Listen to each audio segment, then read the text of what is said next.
न- नमस्कार दोस्तों, स्वागत है आपका प्रयागराज स्टेनो चैनल पर। रामधारी गुप्ता खंड 1 से 80 शब्द प्रति मिनट की गति से बोला जाएगा। बहुत ध्यानपूर्वक लिखिएगा, बहुत अच्छा मैटर है। डिक्टेशन शुरू होगी 5 सेकंड में। Ready, start.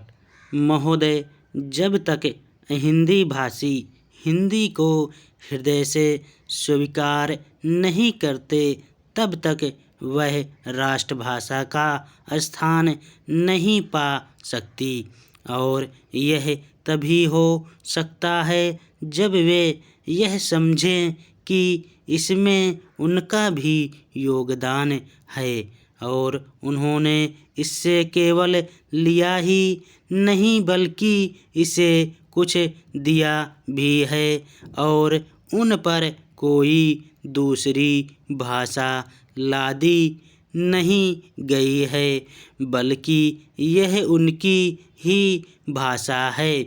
मेरे कहने का अर्थ यह नहीं कि आप उनकी ही व्याकरण अपना लें। इसका अर्थ यही है कि आप उदारतापूर्वक जितना ले सकते हैं ले लें। भाषा इसी प्रकार बन सकती है। यह भी आवश्यक नहीं है कि उसको स्वीकार करने पर आप वहीं लिखना आरंभ कर दें, परंतु जो वे लिखें उसको आप गलत न समझें। आज किसी भी भाषा का रूप वही नहीं है जो उसके प्रारंभिक काल में था। उसमें परिवर्तन होता रहता है।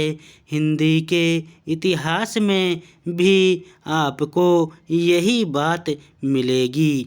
मैं हिंदी का कोई विद्वान नहीं हूँ, पर मैं अपने अनुभव से कह सकता हूँ कि उसमें भी पिछले 500-600 वर्षों में बहुत अंतर पड़ा है तथा पहले की और आज की हिंदी में काफ़ी अंतर है। इसलिए नवयुग में जब वह देश की भाषा बनने जा रही है तो उसमें थोड़ा अंतर करना भी पड़े तो वह स्वीकार कर लेना चाहिए, जिससे उसका अन्य प्रदेशों के लोगों के साथ मेल बैठ जाए। कई हिंदी भाषी लोगों ने भी हिंदी की काफ़ी सेवा की है। आपके राज्यपाल महोदय हिंदी भाषी हैं और इन्होंने अपनी भाषा की बड़ी सेवा की है।